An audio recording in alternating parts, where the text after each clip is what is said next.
మన అంతర్గత అవయవాలలో చాలా ముఖ్యమైనటువంటి అవయవం ఏది అన్నప్పుడు ఎవరికైనా గుండె గుర్తుకొస్తుంది. కానీ గుండె ఎంత ముఖ్యమో మరొక ఆర్గాన్ కూడా అంతే ముఖ్యం. ఇదే లివర్. ఈ లివర్ని కాపాడుకోవాలంటే ఏం చేయాలి తెలుసుకోవాలనుకుంటున్నారా? అయితే ఈ వీడియో మీకోసమే. మన శరీరంలో 1 కాదు 2 కాదు దాదాపుగా 500 కంటే ఎక్కువ కీలకమైన విధులను నిర్వహించేటువంటి కాలేయం మనం తినేటటువంటి చిరుతిళ్ళ వల్ల మౌనంగా దెబ్బతింటూ ఉంది.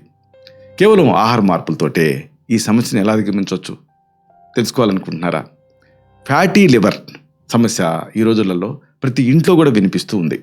కానీ ఇది ట్రాజడీ ఏంటంటే ఆల్కహాల్ తాగని వాళ్ళలో కూడా ఎందుకు తీవ్రంగా వేధిస్తూ ఉంది? కాలేయ శుద్ధికి తోడ్పడేటువంటి కొన్ని ఆహారాలు ఉన్నాయి. ఏమిటివి? రహస్యాలను తెలుసుకోవాలనుకుంటున్నారా? ఈ కీలకమైన అంశాలని, రహస్యాల్ని బాగా లోతుగా వివరంగా ఈ వీడియోలో మనం తెలుసుకుందాం.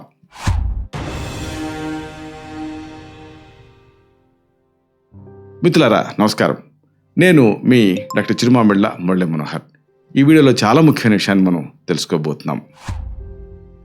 హెల్దీ లివర్ కోసం తినాల్సినటువంటి ఆహారాలు ఏమిటి? మీ కాలేయానికి ప్రాణం పోసేటువంటి సంజీవన్ లాంటి ఆహారాల మీద మీకు ఐడియా ఉండటం అనేది చాలా అవసరం. ఎందుకంటే గుండె ఎంత ముఖ్యమో, ఇతర అవయవాలు ఎంత ముఖ్యమో, కాలేయం కూడా అంతే ముఖ్యం. కాబట్టి చాలామందికి గుండెకి సంబంధించిన కొంత అవగాహన ఉంది, కానీ లివర్కి సంబంధించి అంతగా అవగాహన లేదనే చెప్పాలి. ఇలాంటప్పుడు హెల్దీ లివర్ కోసం తినాల్సినటువంటి ఆహారాలు అంటే పథ్యాలు, తినకూడని ఆహారాలు అంటే అపథ్యాలు, ఇవి తెలుసుకోవటం అనేది ముఖ్యం. ఎందుకంటే ఇది తెలుసుకుంటే మీ లివర్ని మీరు కాపాడుకోవచ్చు. వీటిలో ముందుగా మనం చెప్పుకోవాల్సింది ఒకటి ఉంది, చక్కెరని తగ్గించడం అనేది చాలా అవసరం. ఇది మీరు గుర్తుంచుకోవాలి. మీరు రోజు తాగేటటువంటి ఆ కూల్ డ్రింక్స్, సోడాలు లేదా స్వీట్ రూపంలో తీసుకునేటువంటి చక్కెర కాలేయానికి పెద్ద శత్రువు. ఇది మీరు గుర్తుంచుకోవాలి. బేకరీ ఐటమ్స్, అలాగే ప్యాకేజ్ జ్యూసులు తీసుకునే అలవాటుని ఒకవేళ అది మీకుంటే వెంటనే పూర్తిగా మానేయటం అనేది చాలా ముఖ్యం. లేదా కనీసం బాగా తగ్గించడం అనేది అవసరం. ఇలా చేయటం వల్ల కాలేయం పైన ఒత్తిడి అనేది తగ్గుతుంది. రోజుకి 15 నుంచి 20 గ్రాముల కంటే తక్కువ చక్కెర ఉండేలాగా మీరు చూసుకోవటం అనేది బెస్ట్. చక్కెర పెరిగే కొద్దీ ఈ లివర్ డిసీజ్ రిస్క్ పెరుగుతూ ఉంటుంది. మనం ఎక్కువగా చక్కెర తీసుకున్నప్పుడు ఏం జరుగుతుంది? కాలేయం దాన్ని గ్లైకోజన్ కింద మార్చలేక కొవ్వు కింద నిల్వ చేసుకుంటుంది. ఈ ప్రక్రియతో కాలేయపు కణజాలాల్లో కొవ్వు పేరుకుపోయి non alcoholic fatty liver disease అనేటటువంటి ఒక సమస్య వచ్చేటువంటి రిస్క్ ఉంటుంది. ఇక రిఫైన్డ్ కార్బోహైడ్రేట్స్, వీటిని తగ్గించుకోవటం కూడా చాలా ముఖ్యం. మైదా, అలాగే వైట్ బ్రెడ్, పాస్తా, ఇలాగా ఈ శుద్ధి చేసినటువంటి పిండి పదార్థాలు, వీటిని వీలైనంత దూరంగా ఉంచడం మంచిది. ఎందుకంటే ఇవి తీసుకున్న కొద్దీ కూడా మీ లివర్ దెబ్బతినేటువంటి రిస్క్ ఉంటుంది. ఎందుకంటే ఇవి త్వరగా రక్తంలో కలిసిపోయి ఇన్సులిన్ స్థాయిని పెంచేస్తాయి. కాబట్టి వీటికి బదులుగా ముడి ధాన్యాలు ఎంచుకోవటం ముఖ్యం. ముఖ్యంగా పాలిష్ పట్టిన బియ్యం వాడకాన్ని తగ్గించేసేసి దంపుడు బియ్యం ఉంటుంది చూసారా, ఇలాంటి దాన్ని ఎక్కువగా వాడుకోవటం మంచిది. రిఫైన్డ్ కార్బోహైడ్రేట్స్ ఏం చేస్తాయి? శరీరంలోకి వెళ్ళినప్పుడు రక్తంలో ఉండేటువంటి చక్కెర స్థాయిని అకస్మాత్తుగా పెంచేస్తాయి. ఈ అదనపు శక్తిని నిల్వ చేసే క్రమంలో కాలేయం తీవ్రమైన ఆక్సిడేటివ్ స్ట్రెస్కి గురవుతుంది. దీంతో ఈ లివర్ డిసీజ్, ఫ్యాటీ లివర్ ఇలాంటి సమస్యలు వస్తాయి. అలాగే అతి ముఖ్యమైన మరొకటి ఉంది, తృణధాన్యాలు. వీటి గురించి మీరు మరీ తెలుసుకోవాలి. ఈ తృణధాన్యాలు చాలా కీలకం. మీ రోజువారీ డైట్లో ఓట్స్, బార్లీ, క్వినోవా, రాగులు, సజ్జలు ఇలాంటి తృణధాన్యాలను భాగం చేసుకోండి. ఇవి శరీరంలో ఉండేటువంటి విష పదార్థాలను బయటికి పంపించడంలో సహాయపడతాయి. రోజుకి కనీసం ఒక పూట తృణధాన్యాలతో చేసినటువంటి వంటకాలు తీసుకోవటం వల్ల ఫ్యాటీ లివర్ సమస్య రాకుండా అడ్డుకోవచ్చు. ఇక్కడ ముఖ్యమైన విషయం ఏంటంటే ఈ తృణధాన్యాల్లో ఉండేటటువంటి పీచు పదార్థం అంటే ఈ ఫైబర్ జీర్ణక్రియని మెరుగుపరచడమే కాకుండా కాలేయంలో కొవ్వు నిల్వలు పెరగకుండా నియంత్రిస్తూ ఉంటుంది, కంట్రోల్ చేస్తుంది. ఇవి నెమ్మదిగా జీర్ణం కావటం వల్ల అంటే ఈ ఫైబర్ అనేది కాలేయం మీద మెయిన్గా లోడ్ పడకుండా మిమ్మల్ని మీరు కాపాడుకోవచ్చు. అలాగే అతి ముఖ్యమైన మీరు తీసుకోవాల్సినటువంటి పథ్యం ఉంది, గింజలు, సీడ్స్, అలాగే నట్స్. బాదం, గుమ్మడి గింజలు, అవిసె గింజలు, చియా సీడ్స్ ఇలాంటివి కాలేయపు కణాల మరమ్మతుకి మీకు సహాయపడతాయి. రోజుకి ఒక గుప్పెడు నట్స్ తీసుకోవటం వల్ల శరీరానికి అవసరమైన పోషకాలు అందుతాయి. వీటిని స్నాక్స్గా తీసుకోవటం వల్ల ఆకలి కంట్రోల్లో ఉంటుంది. ఉండటంతో పాటుగా కాలేయం చురుగ్గా మారుతుంది. ఈ గింజలలో ఉండేటటువంటి ఒమేగా 3 ఫ్యాటీ యాసిడ్స్ కాలేయంలో ఉండేటువంటి ఇన్ఫ్లమేషన్ లేదా మంటని లేదా వాపుని తగ్గించడంలో కీలకమైన పాత్ర పోషిస్తాయి. దీంట్లో ఉండేటువంటి విటమిన్ ఈ శక్తివంతమైన ఆక్సీకరణ నిరోధకాలు అంటే యాంటాక్సిడెంట్గా పనిచేస్తూ ఈ కాలేయపు కణాన్ని ప్రధానంగా రక్షిస్తాయి. అలాగే మరొకటి ఉంది, ఇవన్నీ మనం అపథ్యాల గురించి చెప్పుకున్నాం. మరి పథ్యాలు ఏమిటి అంటే కాలేయానికి హితం చేసేది ఏమిటి అంటే ఈ హెల్దీ ఫ్యాట్స్, వీటి మీద కూడా మీకు అవగాహన ఉండాలి. అంటే ఫ్యాట్స్ని పూర్తిగా కొంతమంది దూరం పెడుతూ ఉంటారు, కానీ అలా చేయకూడదు. కాలేయం ఆరోగ్యంగా ఉండాలంటే మంచి కొవ్వులు కూడా అవసరం. అందుకే వంటలలో ఆలివ్ ఆయిల్, అవకాడో ఇలాంటివి చేర్చుకోవాలి. వారానికి 2 సార్లు, ఒకవేళ మీరు నాన్ వెజిటేరియన్స్ అయితే కొవ్వు పట్టిన చేపలు ఉంటాయి, ఫ్యాటీ ఫిష్, దీన్ని తినడం వల్ల కాలేయానికి అవసరమైన పోషకాలు అందుతాయి. మన దగ్గర దొరికేటటువంటి ఆ నెయ్యి, మనం ఇంట్లో తయారు చేసుకునే నెయ్యిని కూడా పరిమితంగా 1/2 టీ స్పూన్ నుంచి 1 టీ స్పూన్ వరకు వాడచ్చు. ఇది కూడా హెల్దీ ఫ్యాట్ కింద లెక్క.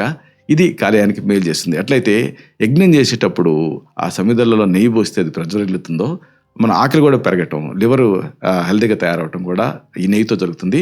కాబట్టి ఇంట్లో తయారు చేసుకున్న నెయ్యిని పరిమితంగా వాడుకోవటం అనేది అవసరం. ఇక్కడ ముఖ్యమైన విషయం, ఆరోగ్యకరమైన కొవ్వులు కాలేయంలో ఉండేటువంటి ఎంజైమ్లు ఉంటాయి కదా, వాటిని సరిగ్గా పనిచేయడానికి సహకరిస్తాయి. ఇవి కాలేయం నుంచి ఆ చెడు కొలెస్ట్రాల్ ఉంటుందే, దాన్ని తొలగించడానికి అవసరమైనటువంటి ఆ శక్తిని ఇవి ఈ హెల్దీ ఫ్యాట్స్ అనేవి అందిస్తాయి. అలాగే మరొక ముఖ్యమైనటువంటి విషయం ఉంది, ఇది మీకు వినడానికి విచిత్రంగా ఉంటుంది కానీ నిజం. కాఫీని మీరు పరిమితంగా తీసుకోవచ్చు.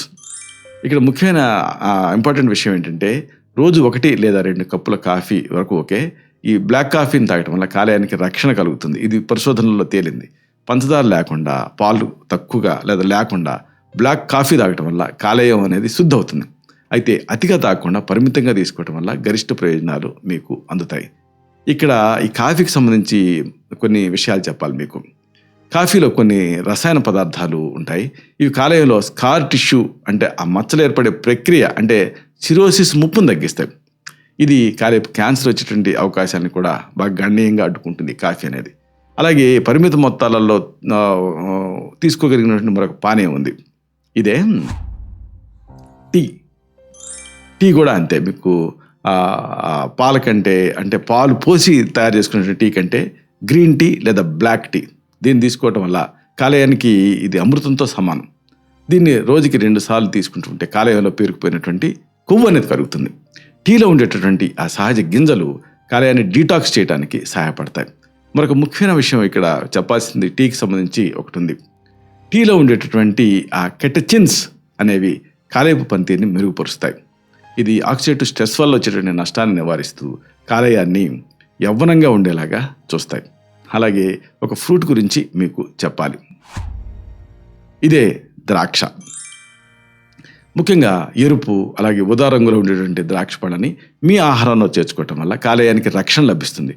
రోజు 1 కప్పు ద్రాక్ష పళ్ళు తినటం వల్ల కాలేయం ఆరోగ్యంగా ఉంటుంది. ఈ కాలేయంలో ఉండేటటువంటి, అంటే ఈ ద్రాక్షలో ఉండేటటువంటి ఈ సహజమైనటువంటి ఒరిజినల్ జ్యూసు కాలేయపు కణాలకి తక్షణమే శక్తినిస్తుంది. అలాగే ఈ ద్రాక్షకి సంబంధించి మరొక ముఖ్యమైన విషయం ఉంది.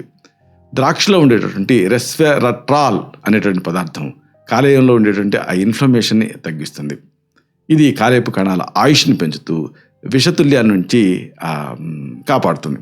అలాగే ఇంకొక ఆసక్తికరమైనటువంటి పదార్థం ఉంది. మామూలుగా మనం కొవ్వు పదార్థాలు హాని అనుకుంటాం కదా, అయితే ఒక ప్లాంట్ బేస్డ్ కొవ్వు హాని చేయదు. ఇలాంటి వాటికి ఒక మంచి ఉదాహరణ టోఫు. ఈ టోఫు అనేది మీకు సాధారణంగా సోయా నుంచి తయారవుతుంది. అంటే సోయాతో తయారయ్యేటువంటి ఈ టోఫు కాలేయంలో కొవ్వు పెరిగిపోకుండా అడ్డుకోవడానికి అద్భుతంగా సహాయపడుతుంది. మాంసాహారానికి బదులుగా వారానికి కొన్నిసార్లు ఈ టోఫు లేదా ఈ సోయా ఉత్పత్తులు తీసుకోవటం వల్ల కాలేయపు భారం తగ్గుతుంది. దీన్ని కూరల్లో లేదా సలాడ్స్లో కూడా మీరు పన్నీర్ వాడినట్టుగా ఉపయోగించవచ్చు. ఇక్కడ ఈ సోయా ప్రోడక్ట్స్ సంబంధించి సోయా ప్రోటీన్లో ఉండేటటువంటి ఐసోఫ్లావోన్స్ అనేవి కాలేయంలో ఉండేటువంటి ఆ జీవక్రియని మెరుగుపరుస్తాయి. దీనివల్ల కాలేయం తేలిగ్గా మారి దాని విధుల్ని సక్రమంగా నిర్వహించగలుగుతుంది. ఈ సందర్భంగా కొన్ని ముఖ్యమైన అంశాలు మీకు చెప్పాలి. ప్రపంచవ్యాప్తంగా ప్రతి 4 ఒకళ్ళు ఈ ఫ్యాటీ లివర్ సమస్యతో బాధపడుతున్నారని గణాంకాలు చెబుతున్నాయి. మన దేశంలో ముఖ్యంగా నూనె పదార్థాలు అలాగే చక్కెర వినియోగం పెరగటం వల్ల కాలేయపు వ్యాధుల తలకు ముప్పు గణనీయంగా పెరిగింది ఈ రోజులలో. ఇది కేవలం మద్యం తాగే వాళ్ళకి మాత్రమే పరిమితం కాదని, మన వంటింటి అలవాట్లే, బ్యాడ్ హ్యాబిట్సే కాలేయపు ఆరోగ్యాన్ని నిర్ణయిస్తాయని గ్రహించడం అనేది ఇక్కడ చాలా ముఖ్యం. కాలేయం మన శరీరానికి ఒక పవర్ హౌస్ లాంటిది. మనం తీసుకున్నటువంటి ఆహారాన్ని దాని శక్తి కింద మార్చడం, అలాగే రక్తంలో ఉండేటువంటి విషతుల్యాలని వడపోయటం, ఇలాంటి ఎన్నో పనులని ఇది నిరంతరం చేస్తూనే ఉంటుంది. ప్రస్తుత ఉరుకుల పరుగుల జీవితంలో పోషకాహార లోపం, జంక్ ఫుడ్ ప్రభావం నేరుగా ఈ కీలకమైనటువంటి అవయవం మీద పడుతూ ఉంది. అందుకే కాలేయాన్ని ఎలా కాపాడుకోవాలో తెలుసుకోవటం ప్రతి ఒక్కళ్ళ కనీస బాధ్యత. ఆయుర్వేద శాస్త్ర ప్రకారంగా కాలేయాన్ని యకృత్ అని పిలుస్తారు. ఇది శరీరంలో ఉండేటువంటి పిత్త దోషానికి ప్రధాన కేంద్రం. రక్తం శుద్ధి అవ్వాలన్నా, జీర్ణక్రియ సజావుగా సాగాలన్నా పిత్తం సమతుల్యంగా ఉండాలి. సరైన ఆహార నియమాల ద్వారానే కాలేయానికి వచ్చే వ్యాధుల్ని నివారించవచ్చు. ఇది ఈ వీడియోలో మనం వివరంగా తెలుసుకున్నాము. చివరిగా ఒక ముఖ్యమైనటువంటి మాటను మీకు మనవి చేయాలి. కాలేయం అనేది మౌన పోరాట యోధుడు అని చెప్పొచ్చు. మన 80% దెబ్బతినే వరకు కూడా కాలేయం ఎలాంటి లక్షణాలను బయటకు చూపించదు. అందుకే సమస్య వచ్చిన తర్వాత బాధపడటం కంటే కూడా మనం తీసుకునేటువంటి ఆహారంలో చక్కెర, మైదా ఇలాంటి వాటిని తగ్గించి తృణధాన్యాలు, గింజలు, హెల్దీ ఫ్యాట్స్ తీసుకోవటం వల్ల కాలేయాన్ని 10 కాలాల పాటు పచ్చగా కాపాడుకోవచ్చు.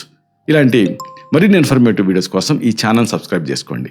అలాగే ఈ వీడియోలు అప్లోడ్ అవడంతోనే ఆ విషయం మీకు తెలియాలనుకుంటే బెల్ బటన్ క్లిక్ చేయండి. అప్పుడు మీకు ఒక నోటిఫికేషన్ వస్తుంది. ఆ నోటిఫికేషన్ మీరు క్లిక్ చేస్తే ఆ వీడియోని మిస్ కాకుండా చూడగలుగుతారు. అలాగే ఈ వీడియో మీకు నచ్చితే లైక్ చేయండి. అప్పుడు ఇది మరింత ఎక్కువ మందికి రికమెండ్ అవుతుంది. ఈ వీడియో తాలూకు పర్పస్ అనేది సర్వ్ అవుతుంది. అంటే అందరికీ ఆరోగ్యం అన్న మన అభిలాష, మన ఆకాంక్ష నెరవేరుతాయి. శతం జీవ శరదో వర్ధమానః, శతం హేమంతాన్ శతం వసంతాన్. 100 శరత్తులు, 100 హేమంతాలు, 100 వసంతాలు వర్ధిల్లుతూ జీవించండి. Stay healthy, stay happy, be positive, keep smiling. Love you all. శుభం.